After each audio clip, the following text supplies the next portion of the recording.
చూడమ్మ దీప్తి, నీ విషయంలో మా తప్పు కూడా ఉంది. మన తప్పే ఉంది మావయ్య. దీపక్, నువ్వు మాట్లాడుకో. చూడమ్మా దీప్తి, మీ ఆయనతో నేను మాట్లాడతాను. నువ్వేం వరీ అవ్వకు. ఎన్ని ప్రాబ్లమ్స్ వచ్చినా ఎలా ఎదుర్కోవాలో మన మందారాన్ని చూసి నేర్చుకో.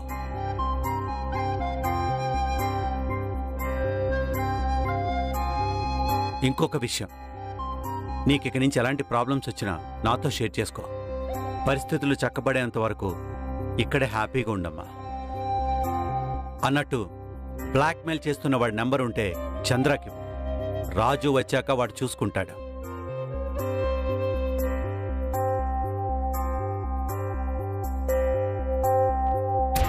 రూపని చిన్నప్పటి నుంచి దూరం పెడుతున్నాను. చాలా విషయాల్లో రూపని బాధ పెట్టాను. పాపం రూప నాకు చెప్పుకోవలసిన ఎన్నో విషయాలు తనలోనే దాచుకొని కుమిలిపోయి ఉంటుంది. అయినా నాకు తలవంపులు తెచ్చే పనులు ఏవీ చేయలేదు.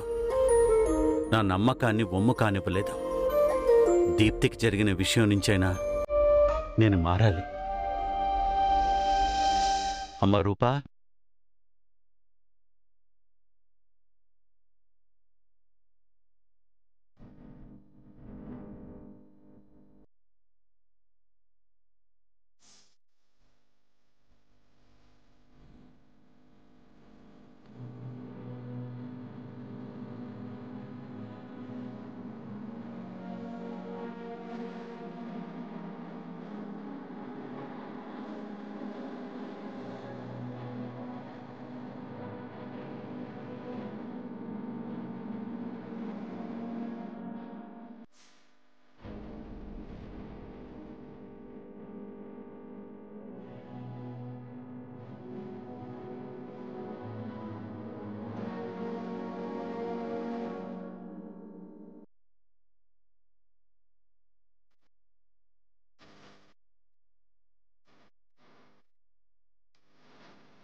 నన్ను అందరూ గ్రేట్ ఫాదర్ అంటుంటారు. నిజానికి నువ్వే గ్రేట్ డాక్టర్ అమ్మా.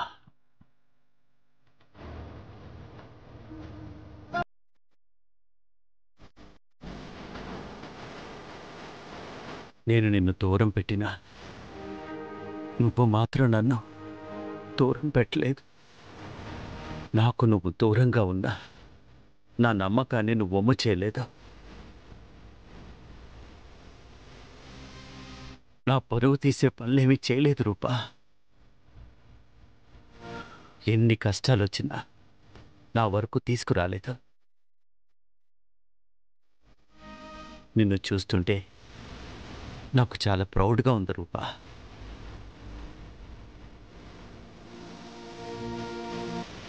ఈ రోజు నుంచి నీకు ఏ ప్రాబ్లం వచ్చినా ఈ నాన్నతో షేర్ చేసుకో. అది ఎలాంటి ప్రాబ్లం అయినా సరే. రాజు ప్రేమ విషయం నాన్నకి చెప్తే ఒప్పుకుంటారా? టైం చూసుకొని చెప్పేస్తాను.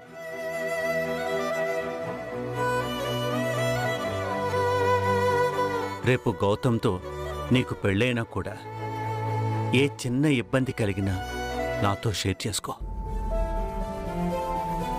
నాన్న గౌతమ్తో పెళ్లి చెయ్యాలని ఫిక్స్ అయ్యారు. నేను చేసుకుంటాననే నమ్మకంతో ఉన్నారు. నాన్నకి దూరంగా ఉన్నప్పుడే నాన్న నమ్మకాన్ని నిలబెట్టుకున్న నేను ఇప్పుడు రాజు విషయం చెప్పి నమ్మక ద్రోహం చేయగలనా? చేయలేను. దేవుడా, నాన్నకి మా ప్రేమ విషయం తెలిసేలా చెయ్యి. పింకీ, నువ్వు కూడా ఇంట్లో చెప్తే ఏమనుకుంటారని భయపడకుండా ఏ ప్రాబ్లం అయినా అమ్మ నాన్నతో షేర్ చేసుకోమ్మా. అలాగే పెద్దనాన్న.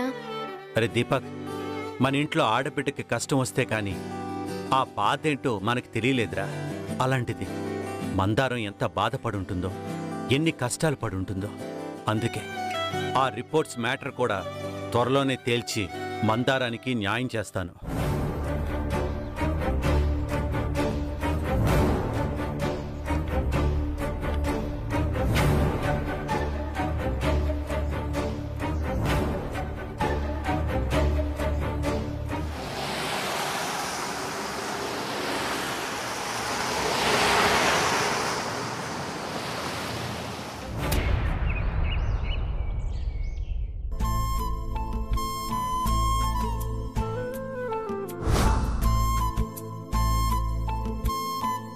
నడుచుకుంటూ వచ్చి ఉన్నట్టుండి దూకేసిందమ్మా. మలేష్ బావా, వరాల్ని ఇప్పటిదాకా ఎలా చూసుకున్నావో నాకు తెలీదు. ఇక నుండి చాలా జాగ్రత్తగా చూసుకోవాలి. మీకు ఎలాంటి ప్రాబ్లం వచ్చినా అందరితో షేర్ చేసుకోండి.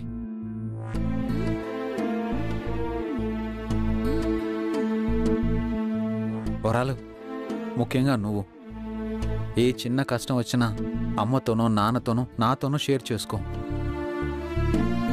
నువ్వు టెన్షన్ పడితే ఆ ఎఫెక్టు నీ కడుపులో ఉన్న బిడ్డ మీద పడుతుంది. నువ్వు ఎంత హ్యాపీగా ఉంటే నీ కడుపులో బిడ్డ అంత హ్యాపీగా ఉంటుంది. అమ్మా, వరాలకి ఏ పని చెప్పొద్దు. అన్ని పనులు మనమే చేసుకుందాం. వరాల్ని రెస్ట్ తీసుకునిద్దాం. అట్టగిరే నాయనా. ఒరే అయ్యా, నిన్ను చూస్తుంటే చాలా గర్వంగా ఉందిరా. ప్రతి ఆడబిడ్డకి నీలాంటి అన్న ఒకడు ఉండాలా, ప్రతి తల్లిదండ్రికి నీలాంటి కొడుకు ఒకడు ఉండాలా. సాలే ఆపయ్యా, నా కొడుక్కి నీ దిష్టే తగిలేలా ఉంది. ఆ? ఎవరు ఉన్నా లేకపోయినా నాకు మాత్రం రాజు లాంటి మొగుడు కావాలి. గందుకి రాజునే మొగుడుగా చేసుకుంటాను. అవునత్తా, రాజు చెల్లెలు ప్రెగ్నెంట్ అయితే గింత అపురూపంగా చూసుకుంటున్నాడు. గట్లాంటిది తన పెండ్లాం ప్రెగ్నెంట్ అయితే ఇంకెంత అపురూపంగా చూసుకుంటాడో. ప్రతి ఇంట్లో రాజు లాంటోడు ఒకడు ఉండాలా.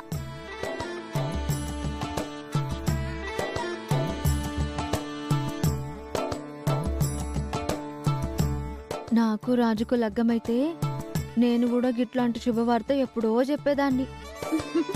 మా లగ్గం ఎప్పుడైతుందో గా శుభవార్త ఎప్పుడు చెప్తానో.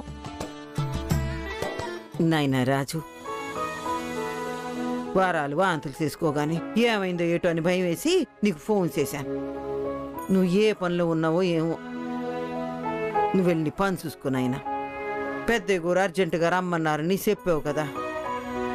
మీ నాన్న మళ్ళీ ఇంట్లో లేకపోవడం వల్లే కంగారు పడి నేను పేరవాల్సి వచ్చింది. పర్లేదమ్మా. అమ్మాయి గారికి నా ప్రేమ విషయం చెప్పే పనిలో ఉన్నానమ్మా.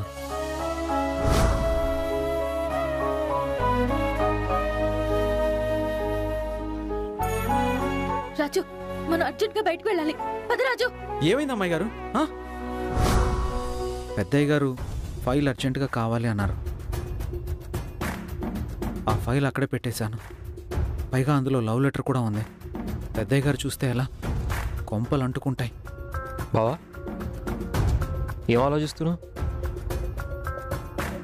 వరాల గురించి అయితే నువ్వేం టెన్షన్ తీసుకోకు. వరాల దగ్గర మేమంతా ఉన్నాం, మేము చూసుకుంటాం. అవును రాజు, వరాలకు చేయాల్సిన సేవలన్నీ నేను చేస్తాను. నువ్వేం కంగారు పడకు, సరేనా? సరే అమ్మా, నేను వెళ్ళొస్తాను.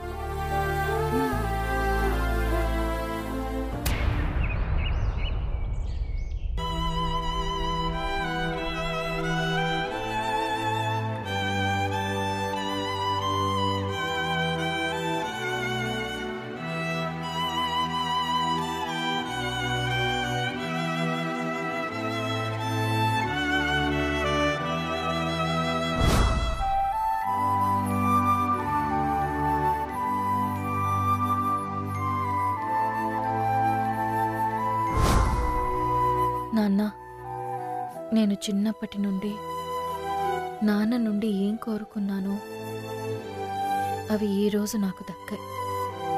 ఇవన్నీ ఈరోజు ఇంతలా దొరకడం అదృష్టంలా భావించాలో దురదృష్టంలా భావించాలో అర్థం కావట్లేదు. నా మనసుకి హాయిగానూ ఉంది, భారంగానూ ఉంది.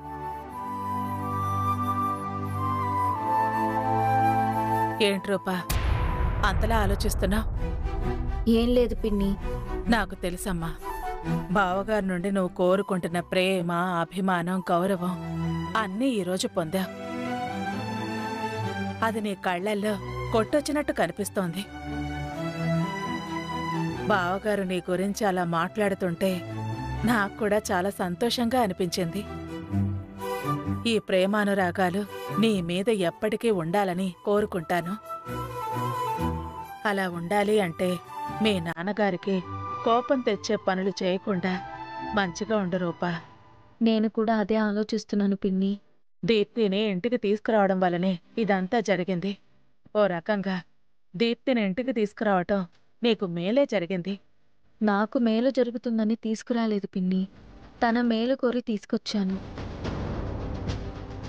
ఒక ఆడపిల్ల సూసైడ్ చేసుకునేంత ఆలోచించింది అంటే అత్తారింటితో పాటు పుట్టింటి వాళ్ళ సపోర్ట్ లేకపోవడమే పిన్ని. అందుకే దీప్తి విలువ మెట్టినింట్లో తెలియాలి అంటే తను కొంతకాలం ఇక్కడే ఉండాలి. అవును రూపా. సరే అమ్మా, నేనెళ్ళి లంచ్ ప్రిపేర్ చేస్తాను. అలాగే పిన్ని.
అమ్మాయి గారు, నా ప్రేమ గురించి మీకు చెప్పాలి అనుకున్నప్పటి నుంచి నా గుండె మామూలుగా కంటే ఎక్కువసార్లు కొట్టుకుంటుంది.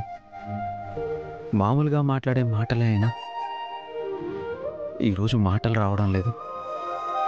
అందుకే ఇలా లెటర్ రాస్తున్నాను. అమ్మాయి గారు, నా జీవితంలో ఇద్దరు ఆడవాళ్ళు ఉన్నారు. ఒకరు నన్ను కన్న మా అమ్మ, ఇంకొకరు నా జీవితాశయమైన మీరు. ఇంకెవరికి నా మనసులో, నా జీవితంలో చోటే లేదు. ఎందుకంటే నా ప్రేమను ఎలా చెప్పాలో అర్థం కావడం లేదు. మీరు ప్రేమిస్తున్నప్పుడు మిమ్మల్ని దూరం పెడుతున్నానని చాలా బాధపడేవాడిని. పైకి మిమ్మల్ని దూరం పెట్టినా లోపల మీకు దగ్గరగానే ఫీల్ అయ్యేవాడిని.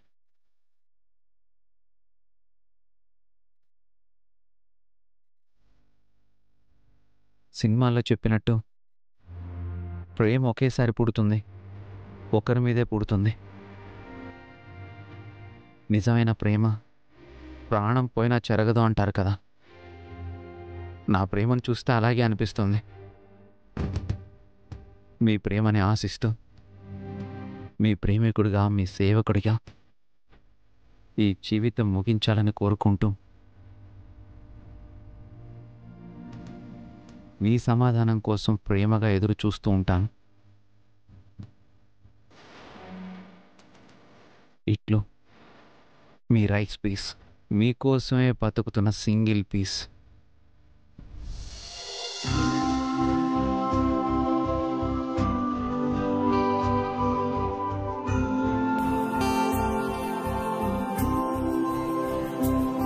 ఆ లెటర్ మీరు చదివారా అమ్మాయి గారు? ఆ లెటర్లో ఉన్నది అక్షరాలు కావు అమ్మాయి గారు, నా ప్రేమకి ఆనవాళ్ళు. నేను మీ ప్రేమ సమక్షంలో గడిపిన కొన్ని వేల అనుభూతులు, అనుభవాలు, జ్ఞాపకాలన్నిటినీ పంచుకోవాలంటే ఒక పుస్తకమే రాయాలి. అందుకే సింపుల్గా మీకు అర్థమయ్యేలా ఆ పేపర్లో రాసుకొచ్చాను. రాజు, నా మనసేం బాగోలేదు. కాసేపు నన్ను ఒంటరిగా వదిలేయి రాజు. ఏమైందమ్మాయి గారు? పెంచుకున్న నమ్మకానికి, పంచుకున్న ప్రేమకి మధ్యలో నలిగిపోతోంది రాజు నా మనసు. అమ్మాయి గారు, నాకు తోడుగా ఉండమని చాలాసార్లు అడిగాను. అప్పుడు నన్ను ఒంటరిగా వదిలేశా. ఇప్పుడు నేనే అడుగుతుంటే ఏవైంది అని అడుగుతున్నావెందుకు రాజు? నన్ను కాసేపు ఒంటరిగా వదిలే. ఏమంటున్నారు అమ్మాయి గారు? రాజు ప్లీజ్.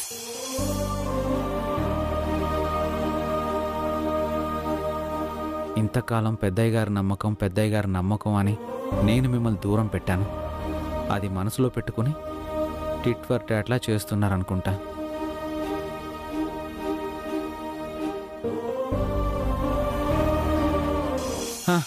అయినా మన బాస్ ఎప్పుడో చెప్పాడు కదా, ఆడువారి మాటలకి అర్థాలే వేరులే అర్థా.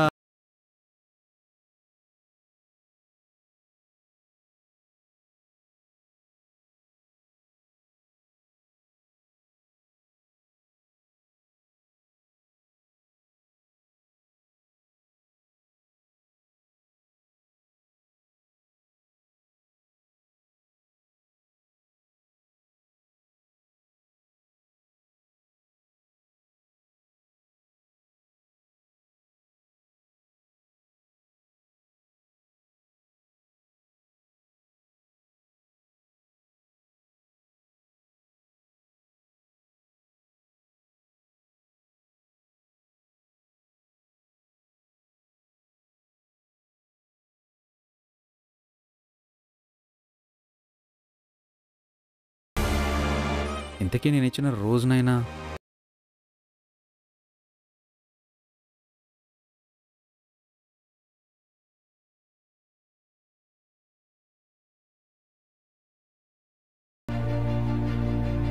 ఏంటి అమ్మాయి గారు రోజును కూడా తుంచేస్తున్నారు? నా ప్రేమ గురించి మీకు చెప్పనప్పుడే మీరు నన్ను తెగ ప్రేమించారు. అలాంటిది ఇప్పుడు నా ప్రేమ మొత్తాన్ని మీకు తెలియచేశాను. ఇప్పుడు ప్రేమించకుండా ఉండగలరా? ఛాన్సే లేదు. మీ ప్రేమ విషయం మీరే బయట పెట్టేలా చేస్తాను. మీ చేతే ఐ లవ్ యూ రాజు అని చెప్పించుకోకపోతే నా పేరు రాజే కాదు.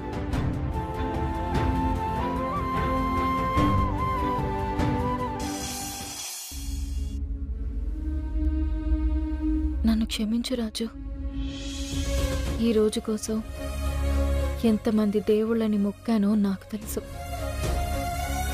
ఈ ప్రేమ పొందాలని నా మనసు ఎంతగా ఆరాటపడిందో నాకు తెలుసు. ఈరోజు నా లైఫ్లో హ్యాపీయెస్ట్ డే, అలాగే బ్యాడ్ డే కూడా. నాన్న నన్ను నన్నుగా యాక్సెప్ట్ చేశారు. ఎవరిని నమ్మనంతగా నన్ను నమ్ముతున్నారు. నేను ఆయనకి కూతుర్నవ్వడాన్ని చాలా గ్రేట్గా ఫీల్ అవుతున్నారు. అలాగే నా ప్రేమని నువ్వు యాక్సెప్ట్ చేయాలని కోరుకున్నట్టే నువ్వు కూడా నా ప్రేమని యాక్సెప్ట్ చేశావు. నాన్న విషయంలో, నీ విషయంలో నేను కన్న కలలు ఈరోజు నెరవేరాయి. నాన్న ప్రేమ కావాలా, రాజు ప్రేమ కావాలా అంటే రెండూ కావాలి నాకు. కానీ రెండింటినీ సొంతం చేసుకోలేను. ఏదో ఒక్క ప్రేమనే పొందగలను. నాన్న నమ్మకం పొందాలని, నాన్న మనసులో స్థానం సంపాదించాలని చిన్నప్పటి నుంచి ఎదురు చూస్తున్నాను. ఇన్నాళ్లకి నెరవేరిందది. ఇంకా మిస్ చేయదలుచుకోలేదు. కాకపోతే ఈ పరిస్థితి నుండి ఎలా బయటపడాలో నాకు అర్థం కావట్లేదు రాజు. నా ప్రాబ్లం వేరే ఏదైనా అయితే నీతో చెప్పుకునేదాన్ని. ఇప్పుడు నా ప్రాబ్లమే నువ్వు. నీతో చెప్పుకోలేకపోతున్నాను.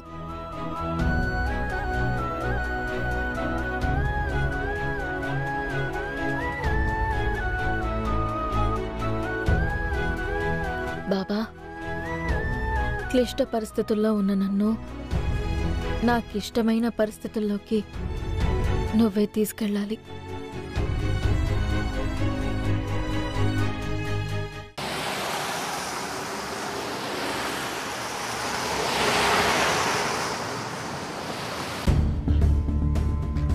ఇప్పుడు ఏడ్చి ఏం లాభమే? ఈ విషయం ముందే చెప్పుంటే ఏదో ఒకటి చేసేవాళ్ళం కదా. ఏం చేస్తారు మమ్మీ? మీ ఏడుపులే మీకున్నాయి. అయినా నన్ను పట్టించుకునేంత ప్రేమ కానీ టైం కానీ మీకెక్కడుంది? అంతా నా కర్మ కాకపోతే. అదేంటి దీప్తి అలా అంటావు? నీ మీద ప్రేమ లేకపోవడం ఏంటి?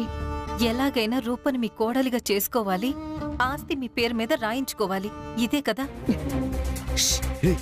చిన్నగా మాట్లాడవే. అసలే ఇంట్లో మన పరిస్థితి బాలేదు. దానికి తోడు ఇలాంటి మాటలు విన్నారంటే ఇంట్లో నుంచి గెంటేస్తారు. అయినా నీకు కష్టం వస్తే ఇంటికి రావాలి గాని ఆ పిచ్చి ఆలోచనలేంటి? సచ్చి ఏం సాధించుకుంటావు? మమ్మీ, నేనే తప్పు చేయలేదు, కానీ ఆయనకు ఆ విషయం చెప్పకుండా దాచాను. అది కూడా భయంతోనే దాచాను.